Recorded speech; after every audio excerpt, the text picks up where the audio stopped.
Hello today, everybody. Sorry, that was not. Sorry. I've been filming like video content all morning and I've redone every video like 10 times, so I'm right there with Okay, you. it's been a day today already. No worries at all. It's me like, oh, this is terrible. My first word.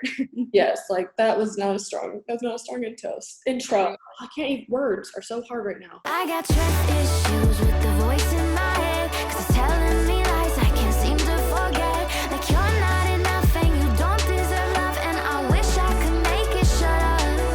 I got trust issues. Hello, my name's Priscilla, and I am with the lovely Jackie Castro. She is an up and coming pop artist, and we are going to be sitting down and talking with her today about her newest single, Trust Issues. Also, just getting to know a little bit about her, who she is as an artist, as a person, her journey in the music industry, and things like that. So I'm so excited to have you guys here, and I'm so excited to have Jackie here today. Thank you so much for sitting down with us. Yes, I'm so excited to talk. Good. So life has been absolutely crazy right now with COVID and everything going on. So how have you been doing throughout this whole thing? How have you been keeping busy or not keeping busy or? Yeah, I feel like it's been a long time since the start of COVID. Like what I was doing then compared to now looks so different. I was just like reading 500 novels I've been wanting to catch up on and laying out at the pool all day. Mm-hmm. It was amazing. But now I've kind of transitioned into being a little more productive, especially with music. I'm doing a lot of like Zoom writes and just able to be busy again, which is awesome. Yeah. I also picked up a cake hobby. You were mentioning to me before this call. Yes. I learned how to bake cakes, which was so fun and took up so much of my time that I would have been super bored if I hadn't done that. So it's been like a really good time for me because I've also just had a lot of time to work on things I needed to grow on, to practice my instruments. It's been a good like reset time, and now I'm ready to work again. Well, good. That's awesome to hear.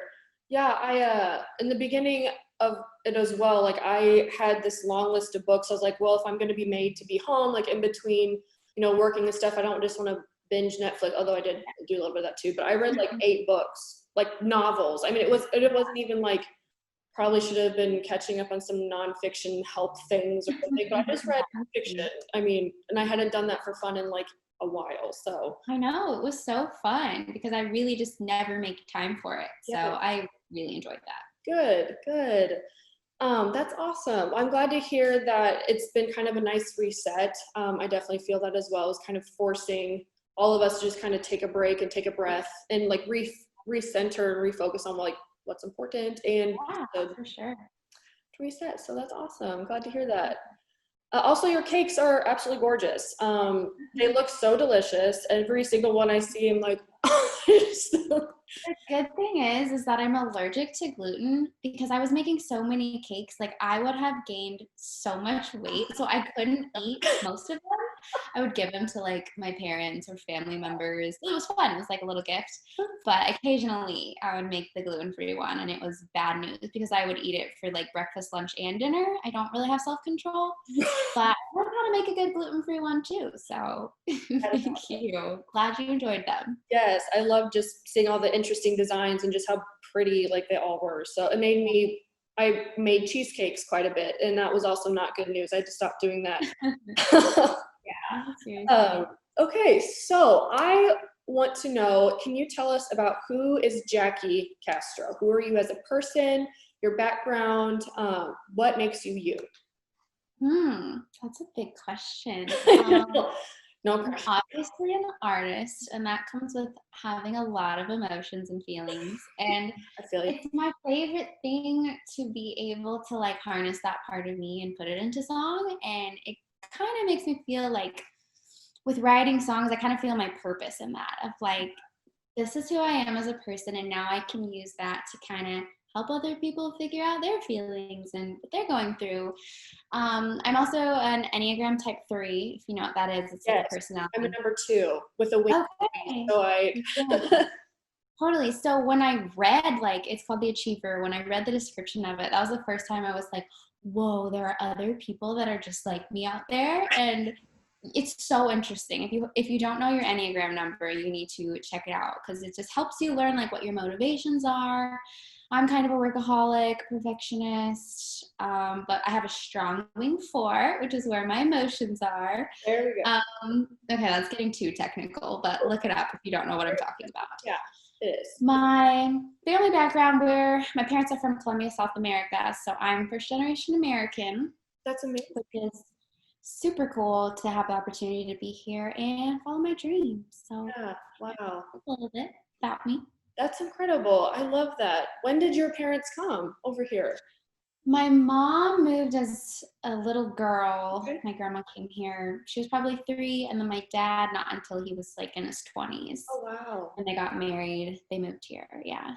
That's incredible. I love that. I love that so much. Super cool.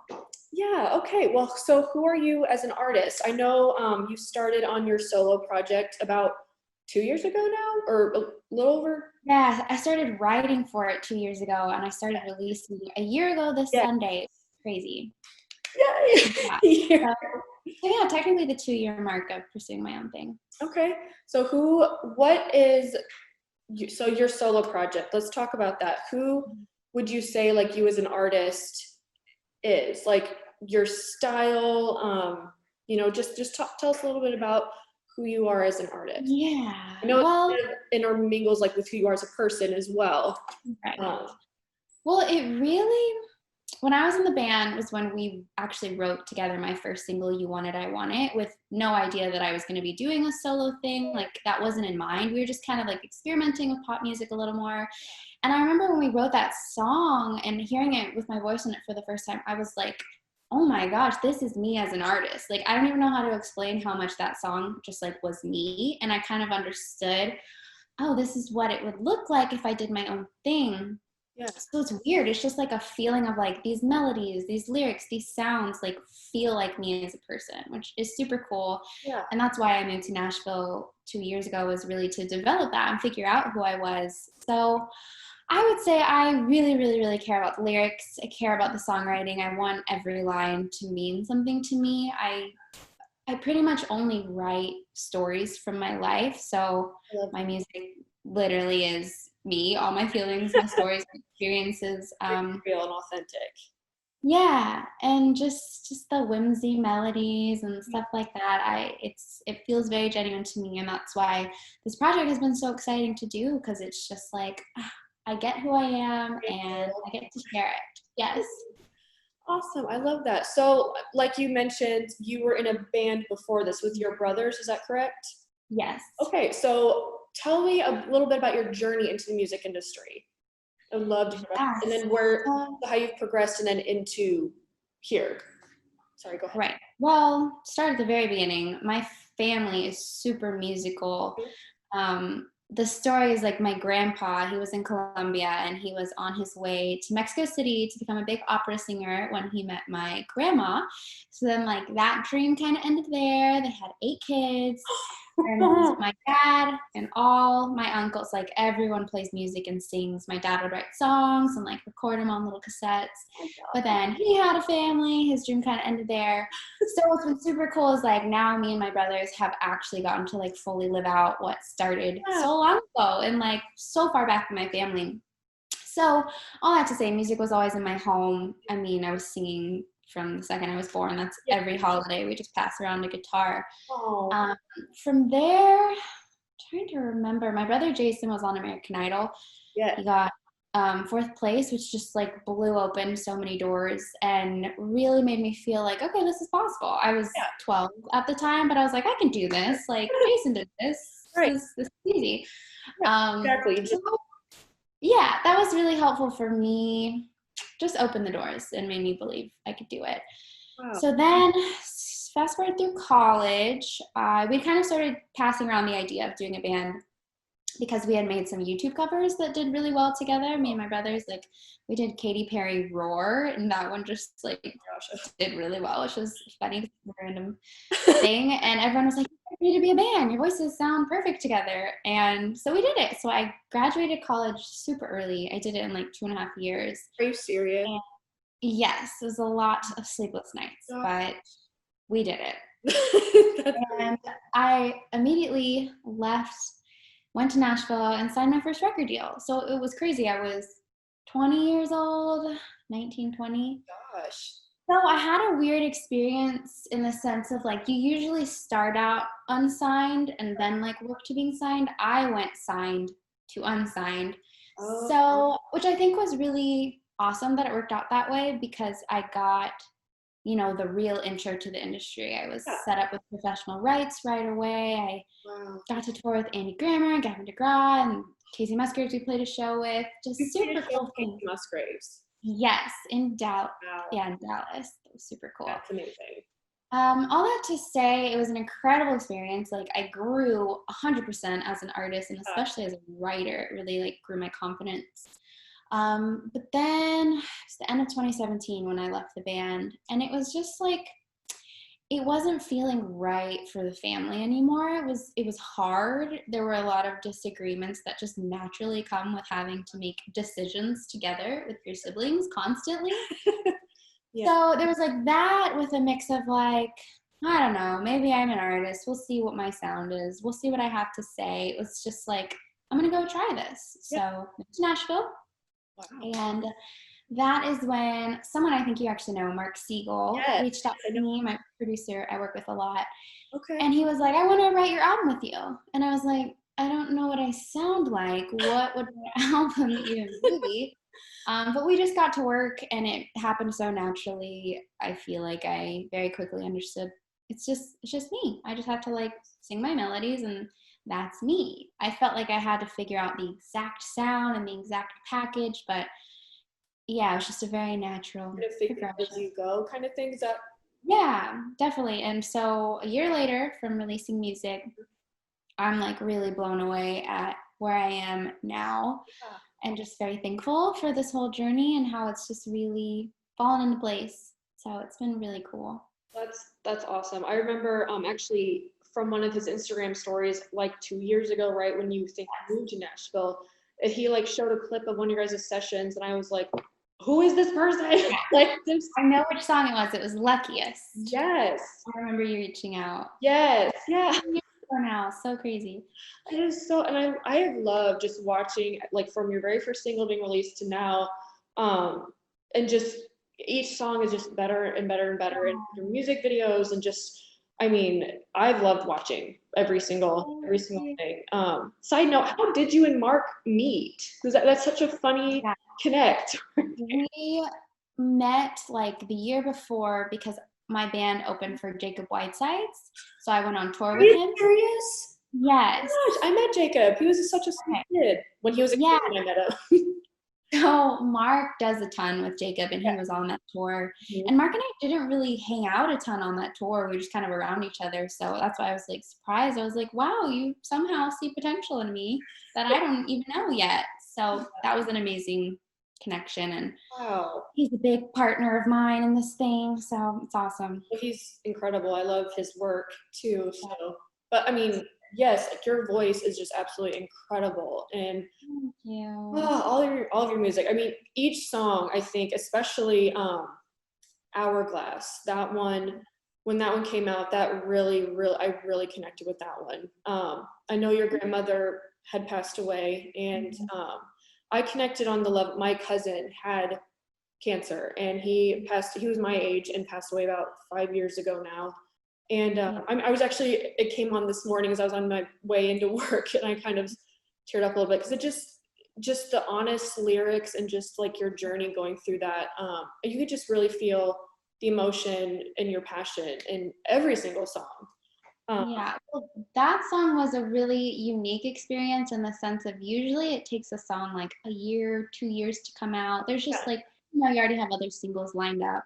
Right. So we wrote Hourglass 3 weeks before my grandma passed away. It was like the week I got the call that she was about to pass. So I had the session, and I was like, this is what's going on. This is what I'd really like to write about. And I mean, the vocals we used that are on the song was my first take for the demo. So I'm literally crying through the bridge because we had just written it and I was still like feeling this. So like that's the kind of stuff I love, is like capturing that actual raw emotion and not edited, just like this is exactly the first thing that came out of my mouth when we recorded this. And then we just made the decision like, okay, this feels right to release right now. This is what's on your heart. Like I usually don't have that opportunity. So it was a really cool experience. And then we filmed the music video, which I just envisioned of like having pictures of her everywhere and like the candles and the white piano. And it was like exactly what I wanted. And honestly, for my family, I didn't like show them anything in advance. I wanted to show them like the final product is kind of like just a gift to them, a tribute to my grandma. So it all happened so suddenly and like in real time. So that one's super special. It always means a lot when I know like someone's connected to it. So thank you for listening. Oh, you're welcome. Wow, that's an incredible story for that one. Or not story, obviously it happened. I just love to hear that, how it all came together and you were able just to get it out and just, wow. That's it was super healing because that week, so for people who don't know, my grandma had dementia. And so for me, it was like, I was grieving, but I hadn't been able to talk to my grandma in 8 years. Like, it's not like I was going to miss this conversation with her because it didn't exist anymore. And then I realized like I had never grieved her getting dementia because she was still with us. So it's a weird thing to grieve someone who you can see and who you can be with. So when I knew she was going to pass, it like all hit me. It was like, I've missed her for 8 years. Like, even though she's been here, she hasn't been here. So just getting to release that, because that was a really hard week for me. And I remember after we wrote that, I would just listen to the song on repeat and it would just like calm me and like make me feel okay. So it's weird how your own songs can like be comforting for you, even though it feels like it's outside of yourself when something like that happens and you write something that really hits home with you. Wow. So, I love that. I think I actually cried the first several times I listened to it. Oh, thank you. Wow, that's really incredible. I love that story behind the song and the care and everything that went into it. So for sure. Special one. Yeah. So your newest single that just came out, Trust Issues, has made a huge splash. It's on Radio Disney. Is that correct? Yeah, I'm freaking out about that one because like I don't think people understand who aren't in the industry like how hard it is to get on radio if you don't have a label. So I'm completely independent, unsigned right now. I have no one really besides my manager. It's us. We're doing all of this. So to get in rotation on a Sirius XM station is crazy. It wasn't planned. It was like my manager was like, hey, she put this song out. Like, I hope you'll check it out. It was like very casual. She never heard back. And then a fan reached out and was like, hey, I just heard you on Radio Disney. And so she reached back out to Radio Disney and was like, hey, we think a fan heard this. And they were like, yeah, we actually started putting it in rotation today. So I have been just so overwhelmed with Radio Disney's support of me. Like today, I found out they're playing it 9 times. I was thinking like maybe twice a day. My gosh. Yeah, so I don't know if that's happening every day or what, but either way, I'm freaking out. That's incredible. Oh my gosh. Congratulations. That is so exciting. And I was telling a friend today, I feel like just during COVID, I was at the place of like, I've done my best with music. I feel proud with what I'm putting out. And like, that's enough for me. It was a weird, like, I kind of stepped back and just like, obviously I care about everything I do and I hope it does well. But there was something about when I released Trust Issues, I was just like, I'm happy. I'm going to go on, keep doing my life. And I didn't really think about anything coming from it. So that's why this thing was extra like exciting and rewarding because it felt like I really just was like, okay, whatever happens, that's awesome. And I was really at peace because sometimes there's this anxiety around like, how's my song gonna do? Are people gonna like it? And I just didn't have that. I was just like grateful to be living my life. And then Radio Disney just puts it all over everywhere. So very exciting time. What did it feel like the very first time you heard it on Radio Disney? What was that moment like for you? So surreal. Yeah. And the reason being, I was Radio Disney's #1 fan. I mean, me and my best friends at every sleepover, we'd stay up until like 4 in the morning calling them until we got on the radio. Like we were on it many times. We'd constantly request the Jonas Brothers and Miley Cyrus and like we were just weird fangirls of Radio Disney. I don't even know like what got us hooked on it. That is so awesome. I went to Radio Disney's Totally 10th birthday concert where I met the Jonas Brothers, Miley, Ali and AJ. Like I met everyone at that concert. Oh my gosh. I'm a hardcore Radio Disney fan. So when I heard it, it was so crazy thinking back to like my 9-year-old self listening on repeat, saying like one day they're gonna play my song. And then for it to actually be happening, it was surreal. I So can only imagine. yeah, so it's like already cool, but then it's like I have such a connection to it that it's like, wow, this is really special. Yes. So I'm thankful for sure. That is, oh my gosh, what an achievement, and just like you said, so surreal, especially being a fan of it for so long. Like Yeah. that's amazing. Thank I you. want to talk about trust issues. So like, tell us, what was your writing process for this song? Like the inspiration behind the song. Yes, I remember I was just thinking about the day we wrote it, and I remember sometimes I come into sessions with like a full idea, like I'll already have a verse or a chorus written, but this day I didn't. I had some titles in my phone. Okay. So my producer was playing that kind of like toy box sounds that happens at the beginning. He was just playing it on like a loop. So I just started humming melodies and stuff like that, and I saw this title on my phone, Trust Issues. So I was like, okay, who do I have trust issues with? And I like was not expecting the answer to be myself. And I was like, oh, shoot, that's like also a really interesting way to talk about it. Yeah. So yeah, I just started humming, be kind to yourself, they say. And it really just fell out from there. And we wrote it in like an hour. It was just, it was so natural. It was like we all related to it. We were all really similar in that, and so yeah, it was fun. You just know that that it works out. I mean, especially all of you on the same page, and it just being written, almost like writes itself. It seems. Yeah, like some songs are hard work and they do end up still being great, but some songs just happen super quickly and you're like, yep, that's exactly what it needs to say. And that was definitely one of those. I feel like a whole lot of people can relate to that song. I mean, in every stage of life, like a teenager, trying to find out who they are, a new mom. Like when I became a mom, like I was like, I don't like anything about my body. Like I don't understand what's going on. And becoming a mom like younger in life, definitely remember standing in front of the mirror saying, I don't like my thighs.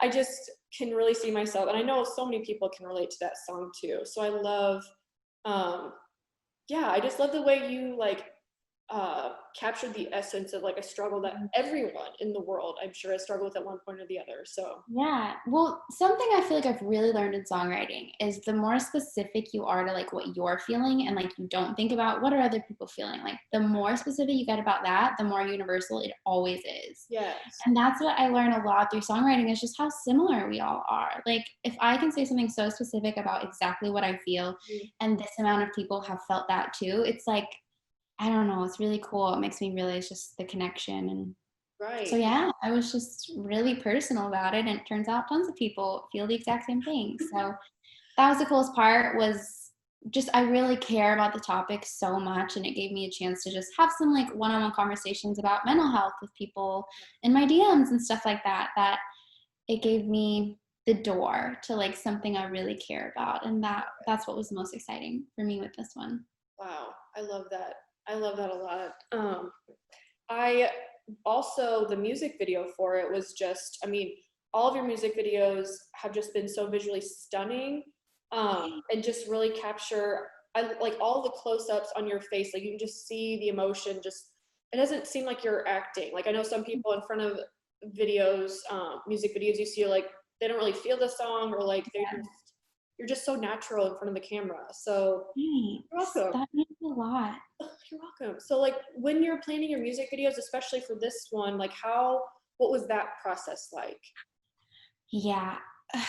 I'm glad you mentioned that you really like the videos, because that's like my heart and soul is like months before a song comes out, or even right after we write it, I just lay in bed and I can't sleep because I'm picturing the visuals and I have to Oh, and I I think see colors and stuff like that. So that's a really fun piece of it for me to make it so personal. yeah. But I'm trying to remember. I feel like this one we struggled with a couple of the pieces. I knew I just wanted it to be super focused on my performance and being as honest as possible with my face, like you mentioned. Um, just really connecting with it. I'm trying to remember. We liked the idea of mirrors because it's like, a reflection of yourself. You're really like having to look into yourself. And I think that was super cool how we played with that. And like the bathtub scene, it just felt vulnerable. It felt like this is me in my head, like alone with my thoughts. And Right. I loved it. That was just a really fun date too. It was weird because the environment of the day did not match the song. We were just like having so much fun because I'm really close with the people I choose to create with now. So each time it gets a little more fun and just like family hanging out. So it was just a really good day, good experience. And I'm super happy with how it turned out. Good. Yes, it was a great video.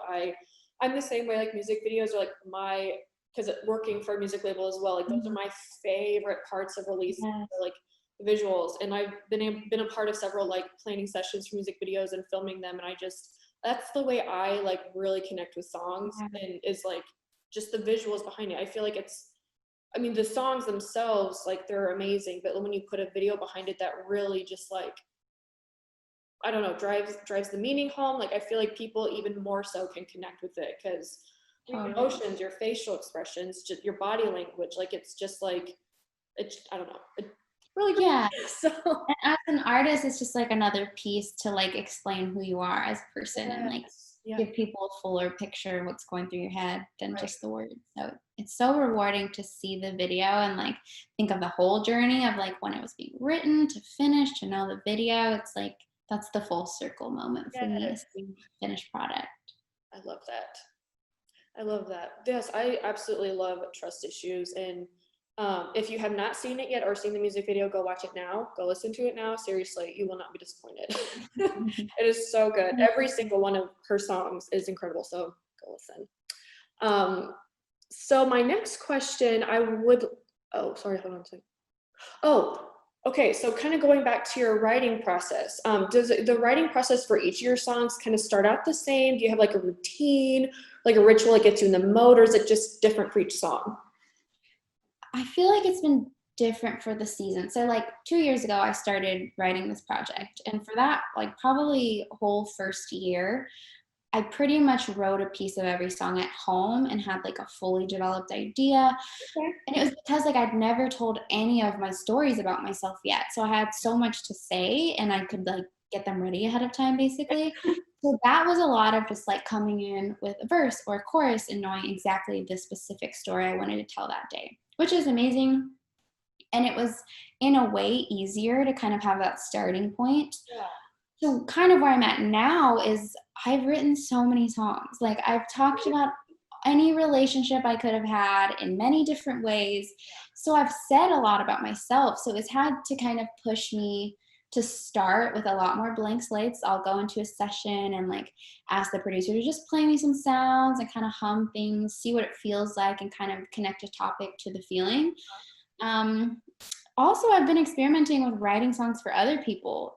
So that's been cool, getting in a room with an artist and being like, what are you feeling today? Like I never get to be on that side. So it's different now. It's a lot more feeling it out when we get there. Like a couple weeks ago, we had a whole week of rain. Yeah. And every day that week, I wrote a sad song, like unexpectedly, because it was raining and that's just what everyone was feeling. The next week, it was sunny and we wrote all happy songs. So it is cool too to have such like a blank canvas to just do whatever and see what your co-writers are feeling that day. Mm-hmm. But yeah, it's all over the place now. Sometimes I'll still come in with an idea, but if I run out of time to like get things prepared, it is also freeing to just start creating. Wow. Yeah. I can imagine in the beginning stages just feeling like, because sometimes just like writing a song and feel like you have to have the whole thing like planned out, but just like allowing for like, and then co-writing with people, like you can just like play off each other, like someone mentions something and just especially when you trust each other, you could just bring out the best in each other and help each other look at something through a different way. And that's really awesome. There's a lot of building your confidence and trust, because I feel like I prepared so much because I was like, what if I don't come up with anything? It was like a security blanket. Yeah. And then two, yeah, just the trust I have with my co-writers now. We just feel more okay experimenting. Like this past week, I did this crazy song with like two of my closest collaborators, Chase Martinez and Jeff Carl. It was like a completely Spanish beat. It was Spanglish. It was like nothing I've ever done, and we're obsessed with it. So we're like, okay, we can really do anything now because I've already told my story. I have those songs ready to go. Right. Now let's just have fun. Well, I can't wait to hear that. If that develops into a song, I love Spanglish. I can't speak words. I'm so sorry. I love the type of music too. My husband's actually Mexican, so like his family, when we have huge family gatherings, like I love the Hispanic music that gets played and just that whole side of everything. I love it. It makes me so happy. So that's why I'm like, yeah, I want an opportunity to make a song like this. It's so fun. So another question I had, you had mentioned that you have some future collabs coming up that are pretty exciting. Do you want to talk a little bit more about that? Or whatever you're allowed to say about that? I know. I was like, there's not much I can say about it besides that I'm excited. But one of them is a collab with someone signed to Ultra Records. We wrote the song in LA. Okay. And again, this was kind of more a situation where I was writing for his project instead of mine. But I love what we wrote, and he's gonna release it. So I don't know. I feel like with COVID, it's like timelines are so confusing right now. We're like, I think this is what we're doing, but it just depends on if the climate of the world and if it feels appropriate. Yeah. Weird. I have another song that I think is coming out with someone in Nashville and may have a little Spanish flair as well.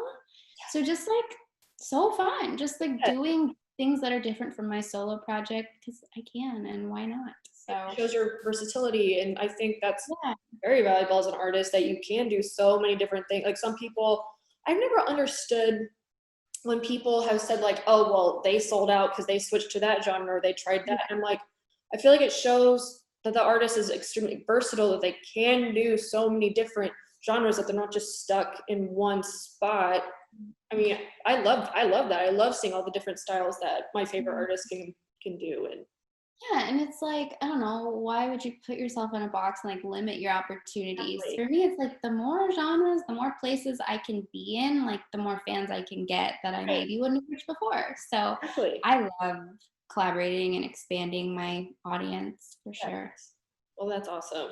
That is awesome. I cannot wait to hear those songs that come out. I haven't even heard them finished. Well, one I haven't even finished recording. So but got it.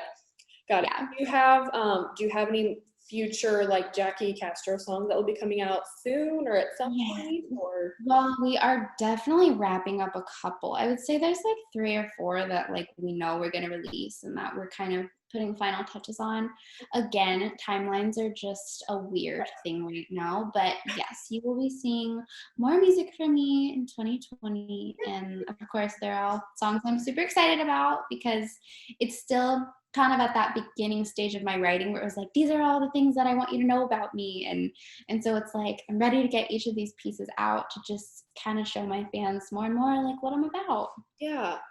That's really great. Will there be music videos along with each one too, or just like? I hope so. Again, it's all up in the air, but I love doing the visual pairing with it. So I'm sure you'll be seeing some things. So excited. That is exciting. So I'm very excited to hear that. So our last question for today, and then we can kind of wrap up. What is a random fun fact about you that not very many people know? Or a couple facts or whatever. How many? Random facts. Okay. I would say that I'm like a huge sloth lover. They're like my spirit animal. Whenever I go to Colombia, there's like one that I know where it lives. Are you serious? lives in this place called La Polpa, and there's just a guy that takes care of it. He's just kind of walking around with it. So every time I go to Colombia, I go straight to Pepe. Is his name.